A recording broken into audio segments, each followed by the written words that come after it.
Top news.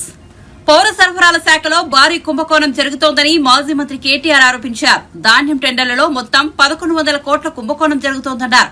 Global టెండర్ల పేరుతో భారీగా అక్రమాలు జరుగుతున్నాయన్న కేటీఆర్ ధాన్యం విక్రయానికి కమిటీ టెండర్ల ప్రక్రియ ఒకే రోజులో పూర్తి చేయడంలో ఆంతర్యం ఏమిటని ప్రశ్నించారు. ఒప్పందం చేసుకున్న దానికంటే ఎక్కువ మొత్తం అనధికారికంగా చెల్లించాలని మిల్లర్లను బెదిరిస్తున్నారని ఆరోపించారు. కొంతమంది కాంట్రాక్టర్లకు దోచిపెట్టడం, వాళ్ళు వీళ్ళు కలిసి చీకటి దందా చేసి 1000 కోట్ల రూపాయల కుంభకోణం ఈరోజు నేను నిర్దిష్టంగా చేస్తున్న ఆరోపణ. ఈరోజు ఈ స్కామ్లో మాత్రం కేవలం ఇక్కడ తెలంగాణలోని కాంగ్రెస్ పెద్దలకే కాకుండా ఢిల్లీ పెద్దల దాకా కూడా హస్తం ఉందని చెప్పి మాకున్న సమాచారం. 35 లక్షల మెట్రిక్ టన్నుల ధాన్యం సేకరణ కోసం పిలిచిన గ్లోబల్ టెండర్లు ఏవైతున్నాయో దాని వెనకాల జరిగింది దాదాపుగా 700 నుంచి 750 కోట్ల స్కాము ఒకవైపు. రెండవది మధ్యాహ్న భోజన పథకం కోసం పిల్లలు తినే మధ్యాహ్న భోజనం బల్లల్లో దానికోసం 2,20,000 మెట్రిక్ టన్నుల సన్న బియ్యం కొనుగోళ్ల పేరిట జరిగింది రెండో స్కామ్. దాని విలువ 300 కోట్లు. రెండు కలిపితే 1011 కోట్ల కుంభకోణం, 1100 కోట్ల కుంభకోణానికి తెరలేపింది కాంగ్రెస్ సర్కార్. మిల్లర్ల దగ్గర 35 లక్షల మెట్రిక్ టన్నుల ధాన్యాన్ని ఏదైతే సేకరించినామో మా ప్రభుత్వం ఉన్నప్పుడు దాన్ని విక్రయించేందుకు 3 నెలల కిందట రాష్ట్ర ప్రభుత్వ ఆదేశాలతో పౌర సరఫరాల శాఖ, సివిల్ సప్లైస్ కార్పొరేషన్ గ్లోబల్ టెండర్ల కహానికి తెరలేపింది. ఇది మేము మా ప్రభుత్వం ఉన్నప్పుడు దాదాపు 7,000 కోట్ల విలువ చేసే ధాన్యం నిల్వల మీద ఈ ప్రభుత్వం కన్నేసింది. జనవరి 25 నాడు కమిటీ వేసేది జనవరి 25, మార్గదర్శకాలు గైడ్ లైన్స్ ఇచ్చేది అదే రోజు, టెండర్లు పిలవడం కూడా అదే రోజు. ఎంత వేగంగా, ఎంత వాయువేగంగా, జెట్ స్పీడ్తో ఏ పని కాదు ఈ ప్రభుత్వంలో. మిల్లర్లు, రాష్ట్రంలో ఉండే రైస్ మిల్లర్లు వాళ్ళు స్వయంగా కన్సెంట్ ఇచ్చినారు. ఆనాడు సివిల్ సప్లైస్ డిపార్ట్మెంట్కి, ఆనాడు కానీ ఈనాడు కానీ 2,100 రూపాయలకు మేము కొనుగోలు చేయడానికి సిద్ధంగా ఉన్నాం అని రాష్ట్రంలో ఉన్న రైస్ మిల్లర్లు ప్రభుత్వానికి వాళ్ళు కన్సెంట్ ఇస్తే, కన్సెంట్ అంటే వాళ్ళ ఉద్దేశం ఇనిషియేటివ్ తీసుకొని మేము తీసుకుంటాం అని వాళ్ళు ఆఫర్ ఇస్తే దాన్ని రిజెక్ట్ చేసి వాళ్ళ మాట వినకుండా గ్లోబల్ టెండర్ల పేరిట కొన్ని ప్రత్యేక నిబంధనలు పెట్టి, ఇంత టర్నోవర్ ఉండాలి, ఇంత టర్నోవర్ ఉండాలని చెప్పి కొన్ని నిబంధనలు పెట్టి వీళ్ళందరూ ఎవరైతే రైస్ మిల్లర్ పాపం చిన్నవాళ్ళు ఉన్నారో వాళ్ళందరినీ కూడా ఇందులో పక్కకు నెట్టి ఇవాళ గ్లోబల్ టెండర్లను పిలిచారు. ఈ గ్లోబల్ టెండర్లు 4 కంపెనీలకు వచ్చేటట్టు రింగ్ చేసినారు. కేంద్రీయ Bandar, LG industries, Hindustan company, నాకాఫ్ అనే 4 సంస్థలు దక్కించుకున్నాయి. ఆ కేంద్రీయ బండార్ అనే సంస్థ ఏదైతే ఉన్నదో దానికోసం రూల్స్ రిలాక్స్ చేసి బ్లాక్ లిస్ట్లో ఉన్నదాన్ని తీసేసి తొలగించి ఇవాళ 4 కంపెనీలకే మొత్తానికి అక్కడ మిల్లర్లు 2,100 రూపాయలకు కొనుగోలు చేస్తామని సుముఖత వ్యక్తం చేసినా వాళ్ళు అల్టిమేట్గా చేసింది ఏంటి అంటే మరి 1,885 నుంచి 2,007 రూపాయలకు ఒక బ్యాండ్ ఫిక్స్ చేసి 4 సంస్థలు కుమ్మక్కై మరి పూర్తి స్థాయిలో 2,100లకు దాదాపు 200 రూపాయలు తగ్గించి మరి కుంభకోణం చేసి ఈ 4 సంస్థలు ఇంక్లూడింగ్ ఒక బ్లాక్ లిస్టెడ్ సంస్థకు కట్టబెట్టింది. వాళ్ళు చేయవలసింది కేవలం 90 డేస్లో paddy 35 lakh metric tons paddy lift చేసి 7,500 కోట్లు ప్రభుత్వానికి కట్టాలి. వీళ్ళు ఏం చేస్తున్నారు? మిల్లర్లతో నేరుగా ఆర్థికపరమైన లావాదేవీలు, మనీ లాండరింగ్ పాల్పడ్డారు. ఆ రైస్ మిల్లర్లను బెదిరిస్తూ ఇవాళ గోదాముల్లో ఉన్న ధాన్యాన్ని తీసుకొని పోకుండా ఇది వాళ్ళు లావాదేవీలు పాల్పడ్డారనడానికి వాళ్ళ డైరెక్ట్గా వాళ్ళ కరెస్పాండెన్స్.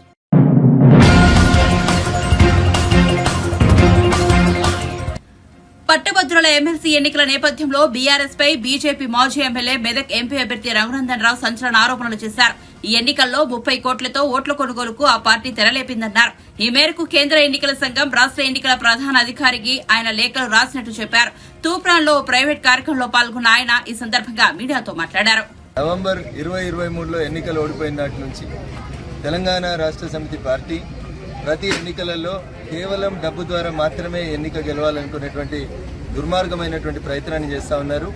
మొన్న జరిగినటువంటి పార్లమెంట్ ఎన్నికలలో కూడా అట్లాంటి చిల్లర ప్రయత్నం చేసి జనాలకి 500, 1000 రూపాయలు ఇచ్చి ఓట్లు కొనుగోలు చేసేటువంటి దుష్ట ప్రక్రియకి TRS party alias BRS party ప్రయత్నం చేస్తుంది.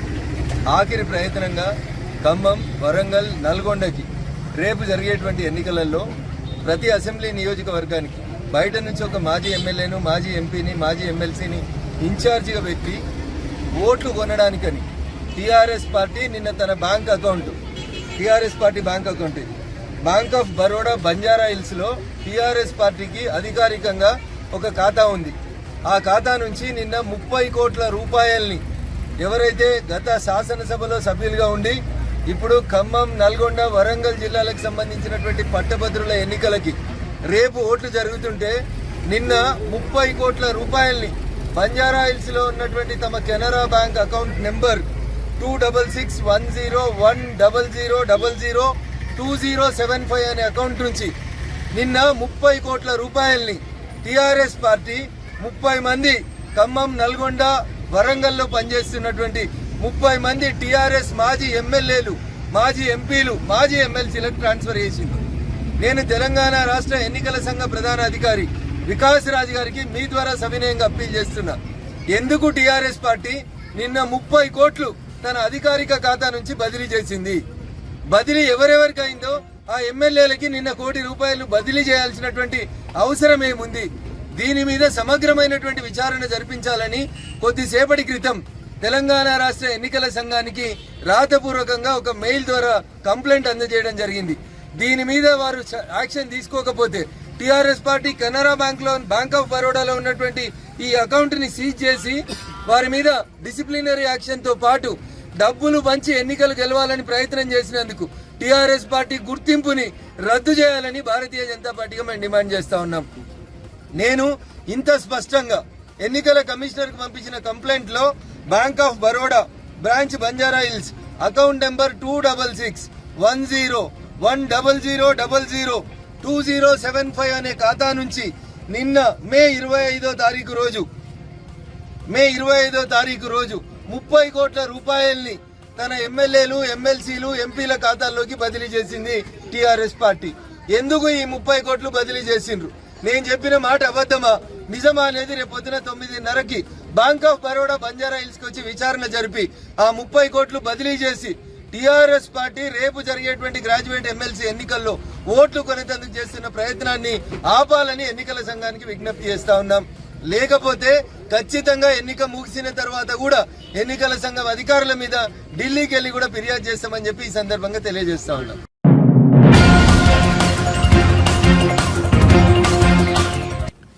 ఆంధ్రప్రదేశ్ లో జూన్ 4న ప్రజాప్రభుత్వం ఏర్పడుతుందని టీడీపీ నేత బొండా ఉమామహేశ్వరరావు అన్నారు. అన్ని సర్వేలు ఎన్డీఏ కూటమికి అనుకూలంగా ఉన్నాయని పేర్కొన్నారు.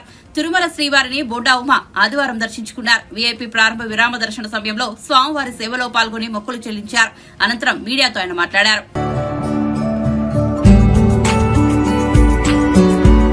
ఈరోజు ఎన్నికల ఫలితాలు వచ్చేలోపు మరి కలియుగ ప్రత్యక్ష దైవం అయినటువంటి శ్రీ వెంకటేశ్వర స్వామి వారిని దర్శనం చేసుకోవడం జరిగింది. ఆయన ఆశీస్సులతో రేపు 4వ తారీఖు నాడు ప్రజాప్రభుత్వం ఈ రాష్ట్రంలో ఏర్పడబోతా ఉంది. దాంట్లో ఎటువంటి సందేహం లేదు. అన్ని సర్వేలు కూడా ఇవాళ మొత్తం ఎన్డీఏ కూటమికి అనుకూలంగా చూపిస్తున్నటువంటి తరుణంలో ఆ వెంకటేశ్వర స్వామి ఆశీస్సులతో కొత్త ప్రభుత్వం ఏర్పడబోతా ఉంది. అన్ని వ్యవస్థలని ప్రక్షాళన చేయాల్సిన అవసరం ఉంది. అన్ని వ్యవస్థల్ని కూడా మళ్ళీ గాడిలో పెట్టవలసిన అవసరం ఉంది. ఈ రాష్ట్రంలో మళ్ళీ ప్రజలకి మెరుగైన పరిపాలన వెంకటేశ్వర స్వామి ఆశీస్సులు చేయవలసిన అవసరం ఉంది. ఇవాళ ఉన్నటువంటి గత 5 సంవత్సరాల ప్రభుత్వాలు స్వామివారి మీద భక్తి లేకుండా రాజకీయంగా వెంకటేశ్వర స్వామివారి, తిరుమల తిరుపతి దేవస్థానాన్ని, టీటీడీని వాడుకున్నారు పాలకులు. అనేక రకాలుగా స్వామివారిని, టీటీడీని, స్వామివారి పేరుని రాజకీయంగా వాడుకున్నారు. దాన్ని భక్తితో ఇక్కడ చైర్మన్ కానీ ముఖ్యమంత్రి కానీ ఏ రోజు కూడా భక్తితో వ్యవహరించాలి. కనీసం 5 సంవత్సరాల్లో ఒక్కసారి కూడా దంపతులతో ముఖ్యమంత్రి స్వామివారికి పట్టు వస్త్రాలు సమర్పించినటువంటి దాఖలాలు లేవు. అలాగే చైర్మన్ అయితే మరి స్వయంగా ఆయన కుటుంబంలోనే క్రైస్తవ వివాహం చేసినటువంటి సందర్భాలు చూసాం. ఎన్నిటిని కూడా స్వామివారు చూస్తారు.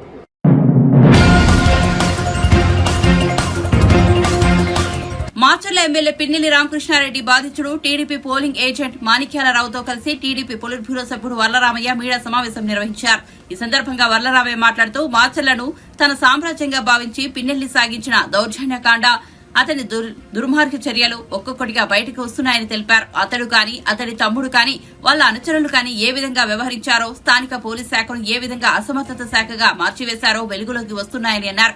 ఎప్పుడైతే పిన్నెల్లి అన్నదమ్ములు పరారీలో ఉన్నారో, ఎప్పుడైతే పోలీస్ శాఖ జూలు విదిల్చి కొంచెం ధైర్యంగా తెచ్చుకుని చూసిన తర్వాత ప్రజలకు ధైర్యం వచ్చిందని, వారిని బాధితులు ఒక్కొక్కరుగా బయటకు వస్తున్నారని వర్లరామయ్య వివరించారు.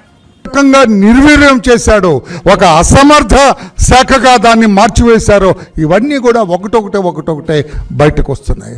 బాధితులు ఇప్పుడు ఎప్పుడైతే అన్నదమ్ములు పరారులో ఉన్నారో, ఎప్పుడైతే పోలీసు శాఖ కొంచెం జూలు విదిల్చి కొంచెం ధైర్యంగా ఉన్నదో, ఎప్పుడైతే ఎలక్షన్ కమిషన్ ఒక ప్రక్క, పోలీసు శాఖ ఒక ప్రక్క ఈ అన్నదమ్ముల్ని వేటాడుతూ కనిపిస్తే అరెస్ట్ చేస్తాం, కనిపిస్తే కాళ్ళెరగొట్టి లోపల పడేస్తామనే రీతిలో వ్యవహరిస్తుందో, ఇప్పుడు ధైర్యం వచ్చింది. ఒక్కొక్కరు బాధితులు ఎవరైతే వారికి భయపడి పరారయ్యారో, ఎవరైతే వాళ్ళకి భయపడి ప్రాణాలు అరచేత పెట్టుకొని వెళ్ళిపోయారు ఇతర ప్రాంతాలకు, వాళ్ళందరూ కూడా ఒక్కరొక్కరే వస్తూ ఉన్నారు, ధైర్యాన్ని కూడగట్టుకొని వస్తూ ఉన్నారు. ఇక ఏం పర్వాలేదు, వాళ్ళ ఆటలు సాగవు, వాళ్ళ కోరలు పీకేశారు అని ధైర్యాన్ని తెచ్చుకొని ముందుకొచ్చారు. అందులో భాగమే ఇక్కడ ఒక బాధితుడు ఉన్నాడు.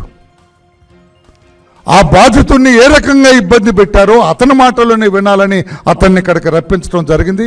అతను ఇక్కడికి వచ్చాడు, మీరు అతని మాటల్లోనే వినాలని తెలియజేస్తూ, తమ్ముడు నీ పేరేంటి? నోముల మాణిక్యరావు సార్. నోముల మాణిక్యాలరావు. నీకు భార్యాబిడ్డలు ఉన్నారా? ఉన్నారు సార్. ఎంతమంది పిల్లలు? 2 మగపిల్లలు సార్. భార్య, 2 మగపిల్లలు ఉన్నారు. నా భార్య పేరు నోముల ఎల్లేశ్వరి, పిల్లల పేరు నోముల చందు, నోముల సాల్మన్ రాజు. వాళ్ళని పిల్లలు చదువుకుంటున్నారా? చదువుకుంటున్నారు సార్. ఓకే. మీ క్యాస్ట్ ఏంటి? అంటే అడగకూడదు, క్యాస్ట్ తప్పదు. మరి మీ క్యాస్ట్ ఏంటి? SC Madiga sir. SC Madiga. Okay. నీ పిల్లలు ఏం చదువుతున్నారు? మా పెద్ద బాబుది గ్రాడ్యుయేషన్ అయిపోయింది, డిగ్రీ అయిపోయింది. చిన్న బాబు ప్రజెంట్ డిగ్రీ చదువుతున్నాడు సార్. గుడ్ చదువుకున్నారు. ఒక ఎస్సీ మాదిగ కుటుంబం అనేది. మీకేంటి ఏమన్నా రాజకీయ సంబంధం ఉందా? మీకేమన్నా రాజకీయ సంబంధం అంటే నాకు టీడీపీకి నేను కార్యకర్తగా అభిమానిగా ఉన్నాను సార్. నాకు చంద్రబాబు నాయుడు గారు అంటే ఇష్టం. అది తెలుగుదేశం పార్టీ, చంద్రబాబు గారు అంటే ఇష్టం, తెలుగుదేశం పార్టీ అభిమానిగా ఉన్నావు. అవును సార్. ఓకే. ఆ రోజున ఆ ఊళ్ళో ఏంటి, నువ్వు ఎలా పోలింగ్ ఏజెంట్వా? పోలింగ్ ఏజెంట్ కూర్చున్నాను సార్. ఏ ఊరు మీది? కండ్లకుంట విలేజ్, పిన్నెల్లి రామకృష్ణారెడ్డి ఎమ్మెల్యే గారు ఎవరైతే ఉన్నారో ఆయన సొంత గ్రామమే నా గ్రామం కూడా. ఓ, ఆ ఊరే నీది కూడా? అవును సార్. పిన్నెల్లి రామకృష్ణారెడ్డి వాళ్ళ తమ్ముడు పేరేంటి? వెంకటరామరెడ్డి. పిన్నెల్లి వెంకటరామరెడ్డి ఊరు కళ్ళకుంటే. వాళ్ళ ఊరు నా ఊరు ఒకటి. నువ్వు అదే ఊరు? అదే ఊరు. వాళ్ళు రెడ్డి గారు, నువ్వు మాదిగా. అంతేనా? నువ్వు బాగా తెలుసు వాళ్ళకైతే? బాగా వెల్ నోన్ పర్సన్. సరే, నువ్వు ఆ రోజు పోలింగ్ ఏజెంట్గా కూర్చున్నావు అక్కడ. ఆ బూత్ నంబర్ ఏమైనా గుర్తుందా? గుర్తుంది సార్. 114.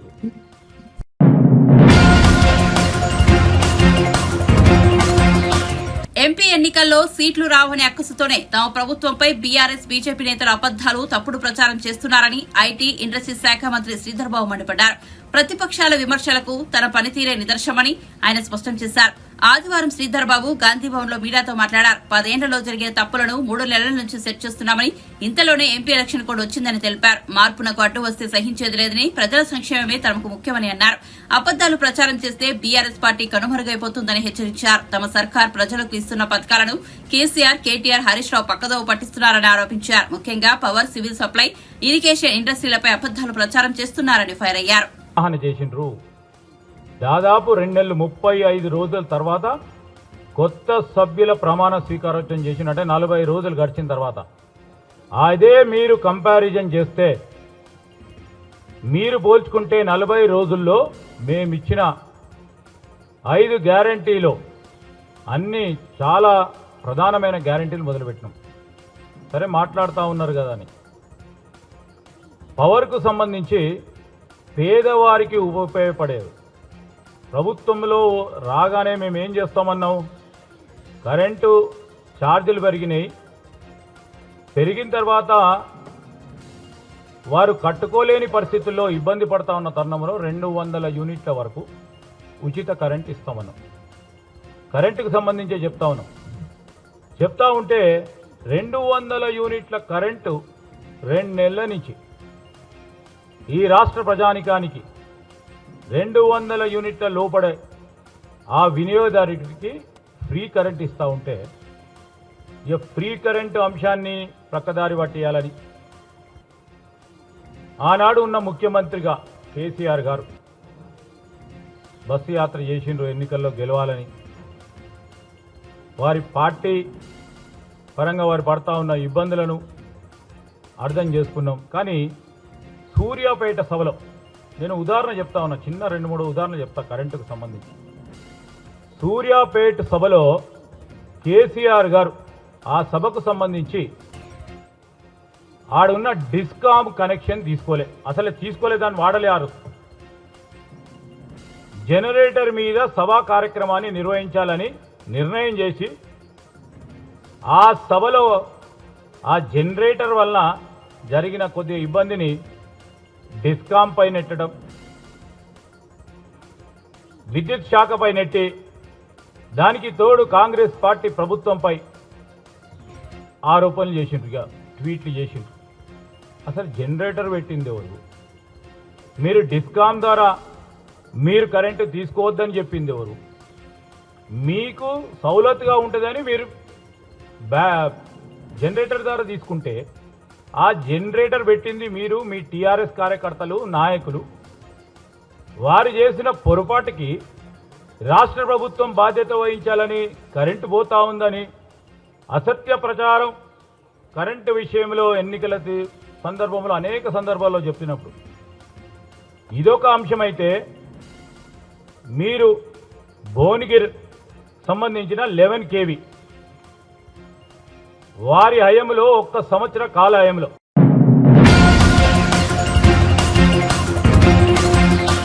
ఇటీవల తిరుపతిలో చంద్రగిరి టీడీపీ అభ్యర్థి పులివర్తి నానిపై దాడి కేసులో ఆరోపణలు ఎదుర్కొంటున్న వైసీపీ నేత చెవిరెడ్డి భాస్కర్ రెడ్డి మీడియాతో మాట్లాడారు.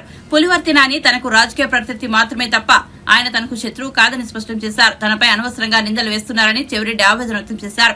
నియోజకవర్గంలో ఈ 5 ఏళ్లలో తాను ఒక్కరిపై చేసుకున్నట్టు గాని, కనీసం చిన్న మాట తిట్టినట్టు గాని చూపించగలరా అని వ్యాఖ్యానించారు. ఇంతకంటే హుందాగా ఎలా ఉండాలో చెప్పండి అంటూ అడిగారు.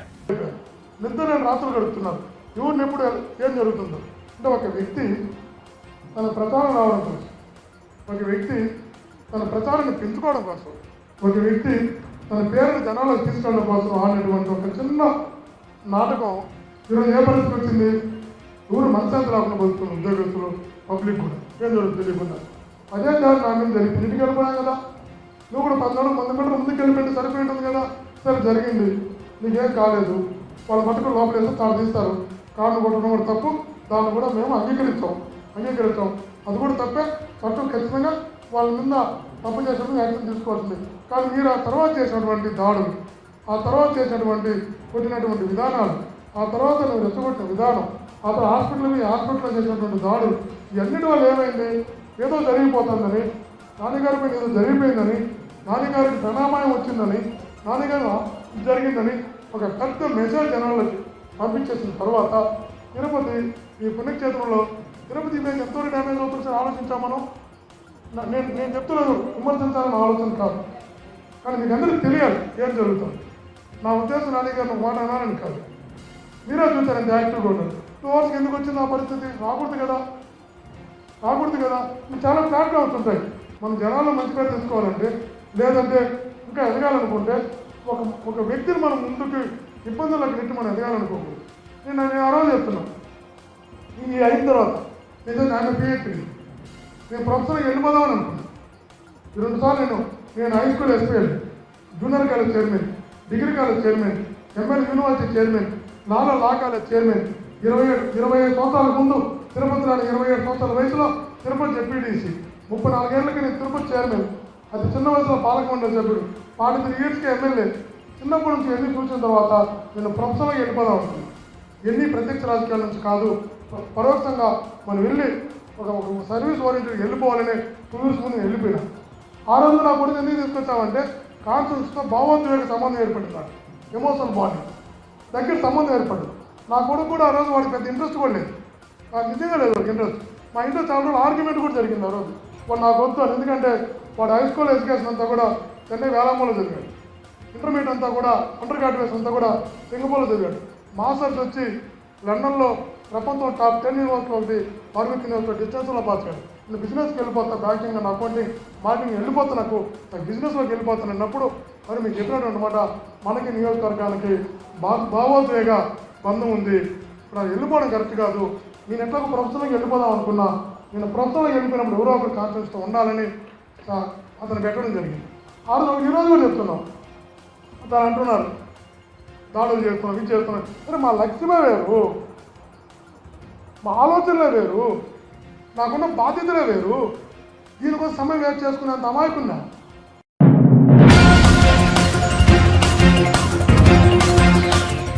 ఏపీలో ముఖ్యంగా నెల్లూరు జిల్లాలో ఎన్నికల కౌంటింగ్ ప్రక్రియ సజావుగా సాగుతుందనే నమ్మకం తమకు లేదన్నారు మంత్రి కాకాని గోవర్ధన్ రెడ్డి.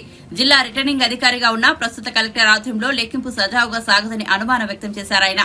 జిల్లా కలెక్టర్ పక్షపాత ధోరణితో పనిచేశారని విమర్శించారు. నెల్లూరు జిల్లాలో కౌంటింగ్ ప్రక్రియ పర్యవేక్షించేందుకు ఒక అబ్జర్వర్ను నియమించాలన్నారు కాకాని. ఏపీలో ఎన్నికల కమిషన్ పక్షపాత ధోరణిలో వ్యవహరించిందన్నారు మంత్రి కాకాని. పోలీసు అధికారులు ఉద్దేశపూర్వకంగా బదిలీ చేసిందని, కొత్తగా బాధ్యతలు చేపట్టిన పోలీసు అధికారులు ఆయా జిల్లాల్లో ఉద్రిక్తతలు రెచ్చగొట్టారని చెప్పారు. వైసీపీ బలంగా ఉన్న చోట కేడర్ ని భయభ్రాంతులకు గురి చేశారని, టీడీపీ దాడులకు పరోక్షంగా సాయం చేశారని చెప్పారు. మాచలలో ఈవీఎంలు పాల్గొట్టిన ఘటన వీడియో ఎలా బయటకు వచ్చిందో చెప్పలేని దుస్థితిలో ఎన్నికల కమిషన్ ఉందన్నారు కాకాని. ఎవరైతే పంచారో వాళ్ళ దగ్గర కూడా వివరాలు రాబట్టకుండా, వాళ్ళ దగ్గర వివరాలు తీసుకోకుండానే నేరుగా పోలీస్ స్టేషన్కి ఎఫ్ఐఆర్ నమోదు చేయండి అని చెప్పారు.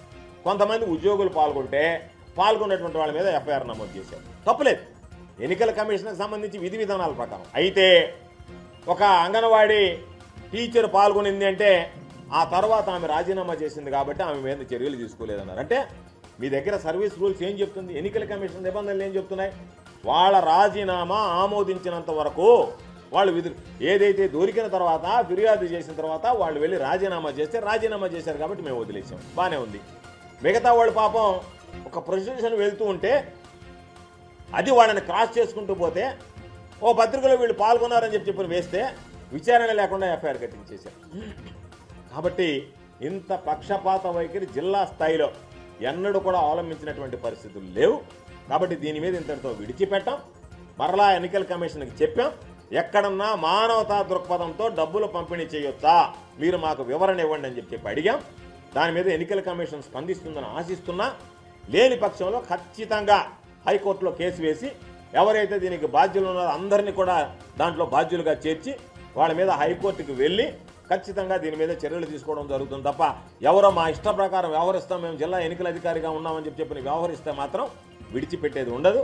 కాబట్టి దీని మీద ఆర్ఓకు కూడా మరలా ఒకసారి అధికారికంగా వెళ్ళి నేనే స్వయంగా వెళ్ళి ఫిర్యాదు చేద్దాం అనుకున్నాం. కాబట్టి వెళ్ళి అధికారికంగా ఆర్ఓ కూడా మళ్ళీ ఒకసారి నేనే ఫిర్యాదు చేస్తా. దొరికినటువంటి వీడియో క్లిప్పింగ్ని బట్టి ఈరోజు దాన్ని బట్టి వాళ్లే ఇచ్చారు, పంచింది వాస్తవం అని ఒప్పుకున్నారు. కాబట్టి క్లియర్ కట్ ఎఫ్ఐఆర్, ఇంక దాని మీద విచారణ కూడా అవసరం లేదు. మానవతా దృక్పథంతో పంచాడా, ఇంకొక దృక్పథంతో పంచాడా, ప్రతి ఒక్కడు ఎన్నికల్లో పంచేవాడు మానవతా దృక్పథం అని చెప్తాడు, తీసుకునేవాడు మానవతా దృక్పథంతోనే తీసుకుంటాడు. కాబట్టి మానవతా దృక్పథంతో పంచాము అని చెప్పని ఎక్కడన్నా ఎవరైనా ఇంతవరకు నాకు తెలిసి ఈ దేశ స్థాయిలోనే, రాష్ట్రంలో వదిలిపెట్టిన దేశ స్థాయిలో కూడా ఎవరు రిపోర్ట్ రాస్తున్నాడు నెల్లూరు జిల్లా ఎన్నికల అధికారి తప్ప. కాబట్టి ఇటువంటి దారుణమైనటువంటి వైఫల్యాలు జరిగాయి. కాబట్టి నేను మరలా ఇంకొక ఎన్నికల కమిషన్ దృష్టి కూడా తీసుకువెళ్ళాం. ఇటువంటి వాళ్ళ నేతృత్వంలో రేపు కౌంటింగ్ కూడా సజావుగా సాఫీగా జరగకపోవచ్చు. కాబట్టి మీరు ఒక పరిశీలకుని నియమించండి ప్రత్యేకంగా. రాష్ట్ర ఎన్నికల అధికారిగా ఈ జిల్లాలో ఎన్నికలు సజావుగా సాఫీగా జరగవు అని చెప్పని పరిశీలకుడు కూడా నియమించండి అని చెప్పని కూడా ఎన్నికల కమిషనర్కి ఈరోజు రాయడం జరిగింది. కాబట్టి వీటన్నిటినీ దృష్టిలో పెట్టుకొని మరొకసారి ఎంత దారుణమైనటువంటి వైఫల్యం, బూతుల్లోకి వెళితే కనీసం వెళ్ళడానికి చోటు లేదు, కొన్ని దగ్గర లైట్లు లేవు, కొన్ని దగ్గర పాపం కరెంట్ కనెక్షన్ లేవు, అన్ని రకాలైనటువంటి ఇబ్బందులు పడితే 2 బూతులు 1000 మంది ఓటు వేయడానికి ఒక ఎన్సీసీ క్యాడెట్ని పెడతారా?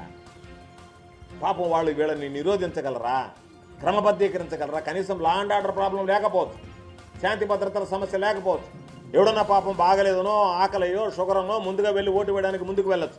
వాళ్ళని కనీసం క్రమబద్ధీకరించి పంపించగలిగేటువంటి యంత్రాంగాన్ని మీరు నియమించుకోలేకపోతే ఎక్కడో తీసుకొచ్చి తమిళనాడు పోలీసుని పెట్టారు. వాళ్ళకి పాపం తెలుగు రాదు, వీళ్ళు పోయి చెప్పేది వాళ్ళకి అర్థం కాదు, వాళ్ళు చెప్పేది వీళ్ళకి అర్థం కాదు. దానికి సంబంధించి 2వ వాడు ఉన్నాడంటే 2వ వాడు లేడు చెప్పుకోవడానికి. ఎంత దారుణమైనటువంటి పరిస్థితి అంటే, నాకు తెలిసి నెల్లూరు జిల్లాలో ప్రజలకు నిజంగా చేతులెక్కి మొక్కాలి పాపం. ఎక్కడో చెదురుమదురు సంఘటనలు జరిగాయి కానీ ఎవరు ఎంతమంది ప్రేరేపించినా సరే శాంతియుతంగా నిలబడి రాత్రి 12 గంటలు 1 గంటలైనా సరే ఓటింగ్లో పాల్గొని దాన్ని బాధ్యతగా ఈరోజు మనం ఓటు వేయడం అనేటువంటిది మన బాధ్యతని గుర్తించినటువంటి నెల్లూరు జిల్లా ప్రజల్ని, పాపం పోలింగ్లో పాల్గొన్నటువంటి అధిక శాతంలో ఎక్కడన్నా 1 ఉండొచ్చు కానీ లోపాలు, అధిక శాతం పోలింగ్ సిబ్బంది కష్ట నష్టాలకు ఓర్చి నేను అనుకున్నా ఈ ఎన్నికల్లో కనీసం ఈరోజు జరిగినటువంటి పరిస్థితుల్లో ఈ బాక్సులైనా స్ట్రాంగ్ రూమ్కి చేరతాయా అనేటువంటి అనుమానం కలిగింది. నేను రాత్రంతా మేలుకునే ఉన్నా, ఎక్కడికక్కడ ఫోన్లు చేస్తే ఇంతవరకు మాకు బస్సులు రాలేదు, ఇంతవరకు బండి రాలేదని. ఎప్పుడైనా ఒక రూట్ బస్సు అని ఉంటే పోలింగ్ అయిపోయిన తర్వాత గంట కల్లా వచ్చి మామూలుగా డబ్బాలు తీసుకెళ్ళేది. ఏది మామూలుగా పోలింగ్ బాక్సులు ఉన్న రోజుల్లోనే ఈవీఎంలు తీసుకెళ్ళడానికి అర్ధరాత్రి నుంచి పాపం ఎదురు చూస్తే ఏజెంట్లు, అన్ని పార్టీలకు సంబంధించినటువంటి ఏజెంట్లు అందరూ కూర్చుంటే వేకుజామున 7 గంటలు 8 గంటల దాకా వచ్చి ఆ బస్సులు తీసుకెళ్ళాయి. కాబట్టి రవాణా శాఖకు సంబంధించి మీరు ఎందుకు వైఫల్యం చెందారో, రవాణాకు సంబంధించి ఎందుకు అక్కడ కనీస ఏర్పాట్లు చేయలేకపోయారు, ఎవరు లోపం మీద అనేటువంటి దాని మీద కూడా పూర్తి స్థాయి దర్యాప్తు చేయాలి.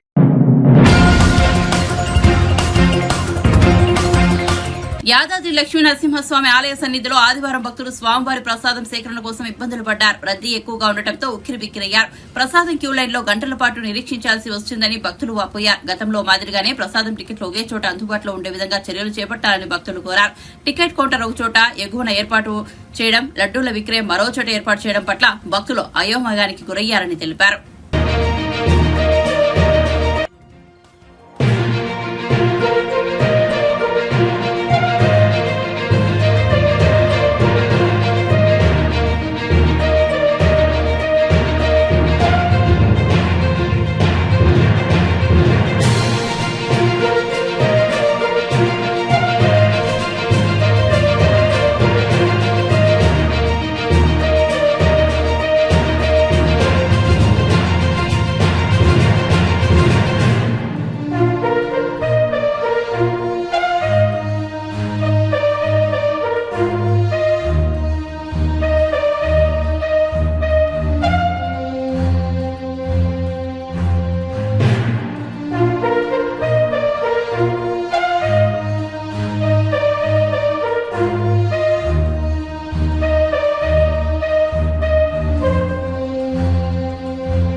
ఐపీఎల్ 2024 విజేతగా నిలవాలన్న సన్ రైజర్స్ హైదరాబాద్ ఆశలు నెరవేరలేదు. ఈ ఏడాది ఐపీఎల్ ఛాంపియన్ గా కోల్కతా నైట్ రైడర్స్ అవతరించింది. కోల్కతా నైట్ రైడర్స్ తో జరిగిన ఫైనల్స్ లో పాట్ కమిన్స్ నాయకత్వంలోని సన్ రైజర్స్ అన్ని రంగాల్లో విఫలమైంది. చెన్నైలోని ఎంఏ చిదంబరం స్టేడియంలో జరిగిన ఈ మ్యాచ్ కోల్కతాలో 8 వికెట్ల తేడాతో ఘన విజయం సాధించింది. ఈ టైటిల్ సమరంలో టాస్ గెలిచి బ్యాటింగ్ చేసిన సన్ రైజర్స్ 18.3 ఓవర్లలో 113 పరుగులకే ఆలౌట్ అయింది. ఆ స్వల్ప స్కోరును కాపాడుకునేందుకు సన్ రైజర్స్ విఫల యత్నం చేసింది. 114 పరుగుల విజయ లక్ష్యాన్ని కోల్కతా జట్టు 10.3 ఓవర్లలో కేవలం 2 వికెట్లు కోల్పోయి ఛేదించింది. వెంకటేష్ అయ్యర్ విధ్వంసక ఇన్నింగ్స్ లో కోల్కతా విజయం కీలక పాత్ర పోషించాడు. వెంకటేష్ అయ్యర్ 26 బంతుల్లో 4 ఫోర్లు 3 సిక్స్లతో 52 పరుగులతో అజేయంగా నిలిచాడు. మరో ఎండ్లో ఓపెనర్ రహమతుల్లా గుర్బాజ్ కీలక ఇన్నింగ్స్ లో ఆకట్టుకున్నాడు. గుర్బాజ్ 32 బంతుల్లో 5 ఫోర్లు 2 సిక్స్లతో 39 పరుగులు చేశాడు. కెప్టెన్ శ్రేయస్ అయ్యర్ 6 పరుగులు చేశాడు. అంతకుముందు ఓపెనర్ సునీల్ నరైన్ 6 పరుగులు చేసి కమిన్స్ బౌలింగ్ లో అవుట్ అయ్యాడు. ఈ విజయంతో కోల్కతా నైట్ రైడర్స్ 10 ఏళ్ల తర్వాత మళ్లీ ఐపీఎల్ విజేతగా నిలిచింది. ఐపీఎల్ టైటిల్ గెలవడం కోల్కతాకు ఇది మూడోసారి. కేకేఆర్ జట్టు గతంలో 2012, 2014లోనూ ఐపీఎల్ ఛాంపియన్ గా అవతరించింది. కాగా విజేతగా నిలిచిన కేకేఆర్ జట్టుకు 20 కోట్లు, రన్నరప్ గా గెలిచిన ఎస్ఆర్హెచ్ జట్టుకు 13 కోట్ల ప్రైజ్ మనీ లభించనుంది.